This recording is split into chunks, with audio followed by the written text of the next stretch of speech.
It just got real. So, man, this is hot off the press. This is Frag Order 5 to Headquarters Department of the Army, Executive Order 225 2021, COVID 19, steady state operations. We're going to look at this a little in depth. I'm going to give you some stuff that's verbatim. I'm going to give you a lot of stuff that's not verbatim. And the entire video at the end of the day is Stoker. And Stoker, any opinions of press in this is mine, right? I don't represent the Army or anything, but I do. It's a hot topic, and a lot of people want to have an honest conversation about some of these things. And I thought, what better way to do it than to bring this to the press? So I'm going to challenge, encourage you to leave some comments down below as we get going with any of your thoughts or opinions. As things are getting real, I don't know what the total count is right now. From everything that I'm hearing, it's going to be roughly 5%. So we'll talk about some of the consequences of what the Army is getting ready to do, because the Army is getting ready to separate a ton of people from the service. So let's read through some of this stuff. Here we go.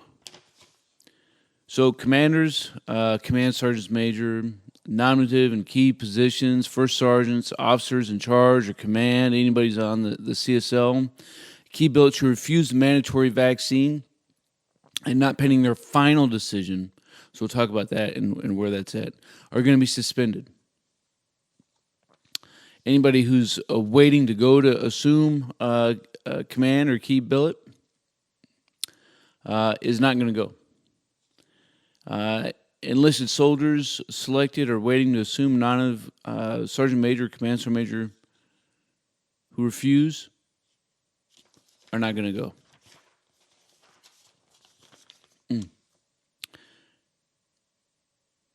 Commanders are going to request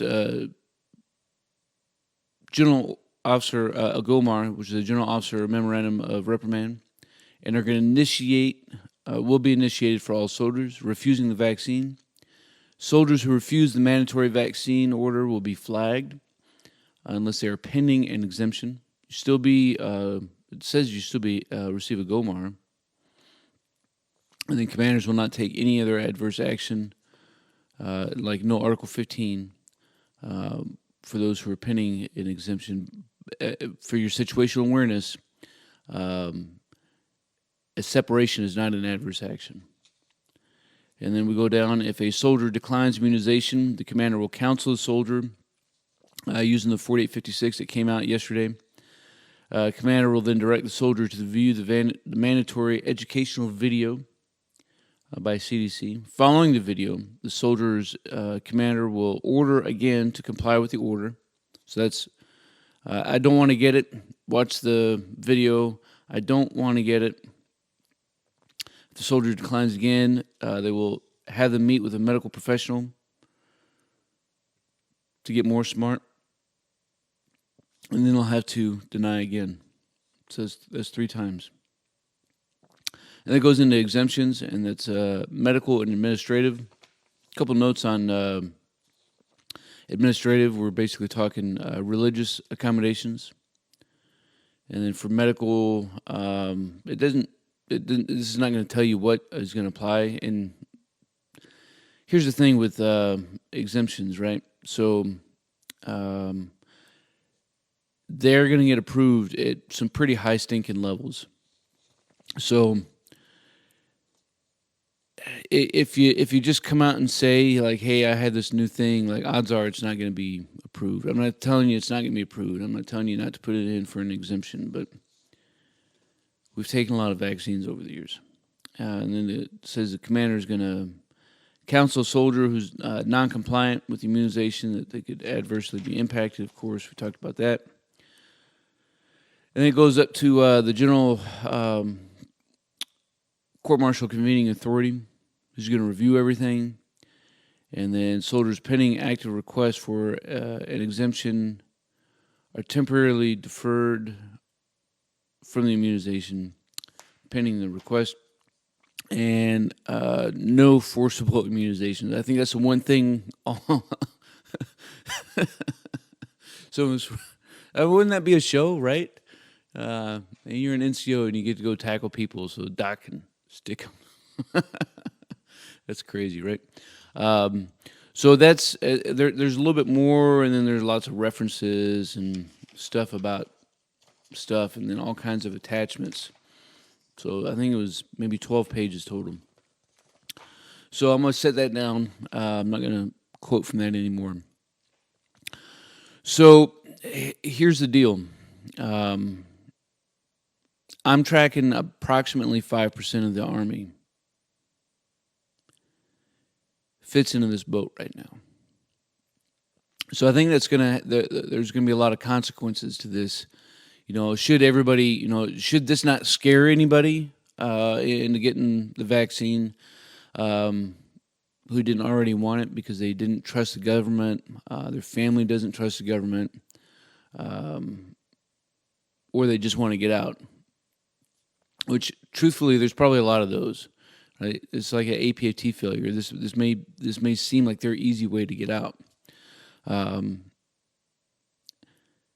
if this doesn't change, if this executive order, if this FRAGO to the executive order doesn't change the direction or the path of anybody, then the Army could conceivably lose 5% of the military across the board. Now, odds are it's not just junior enlisted. Statistically, we're probably talking some NCOs, right? I know a few NCOs. Probably talking about some senior NCOs. Probably talking about some who are commanders in command positions. Things are getting ready to get shook up a little bit. 5% may not sound like a lot, but 5% is a lot. You think about even just the second, third order effects of, what is this going to do to promotion points, especially next year?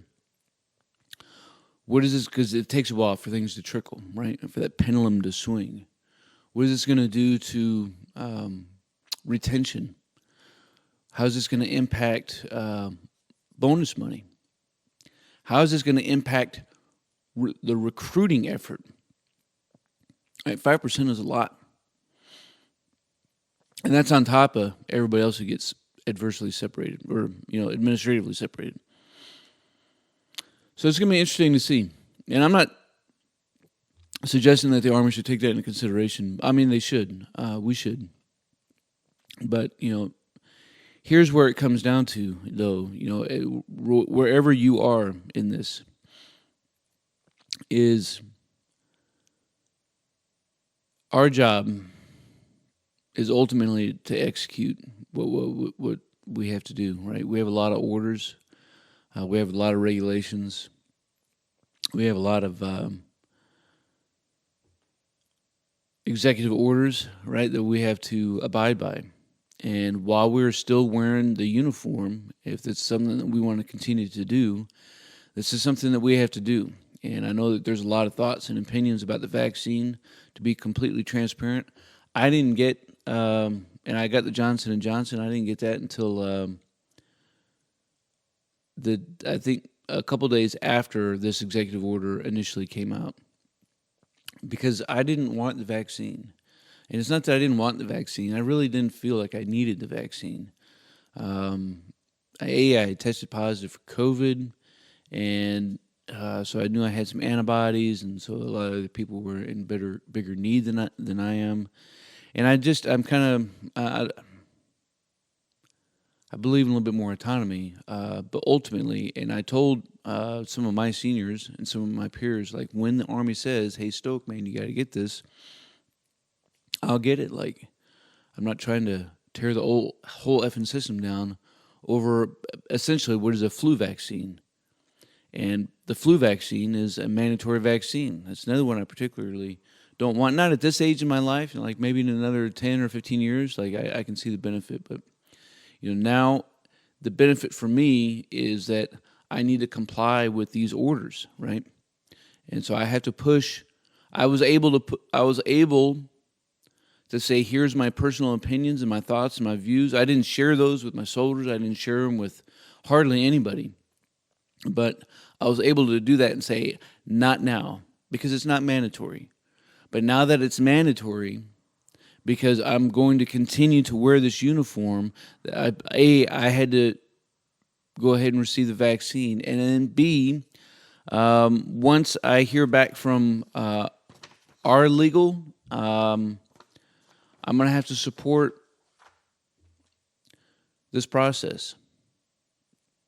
Now, I think, again, that most soldiers who are going to get out are not going out saying, I want to continue to serve. They're not soldiers who say, I would serve for the rest of my life. I think, I could be wrong. I think most of the folks who are getting out are ready to get out. I'm not saying that they're bad soldiers at all. I'm not saying that they're bad people. Maybe they've hit that stage in their life where they're ready to go and hang up the hat, and I'm going to thank them for their service as well. I mean, it sounds kind of weird. Hey, thanks for your service. Now you get kicked out, but I appreciate them because they raised their right hand to protect the Constitution against the United States of America, and many of them have deployed. So it's going to be a tough situation, and I know that a lot of y'all are facing some tough situations yourselves, some tough questions. This is going to be hot on promotion boards, which are coming up. This is going to be hot in maybe some stand downs and that have already happened and may continue to happen in smaller groups. So I'm going to encourage you to keep a level head. Remember what your end state is, what your goals are for your life, both personally and professionally. Keep moving forward, and one day, we'll be in position to be able to impact some things in a little bit different ways. Don't forget to leave some comments down below. That way we can continue to keep this conversation rolling. Man, I appreciate every single one of y'all. You stay out there, you keep grinding, and you stay stoked.